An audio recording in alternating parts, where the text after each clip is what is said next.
Doctor, I cough every early in the morning and the night time after lying at the bed. What is the issue? Oyina allergy.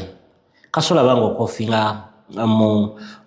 occasional coughing eyo kumakya nakawungezi ng'ogenda oba ekiro ng'ogenda kwebaka kiraga nti waliwo irritation eri ku throat yo oba ne mu lungs creating that inflammation ekuwaliriza okubanga obeera okoughing buli kaseera. Wetaaga ojja ofuna eddagala cleansing amawuggwe erina expect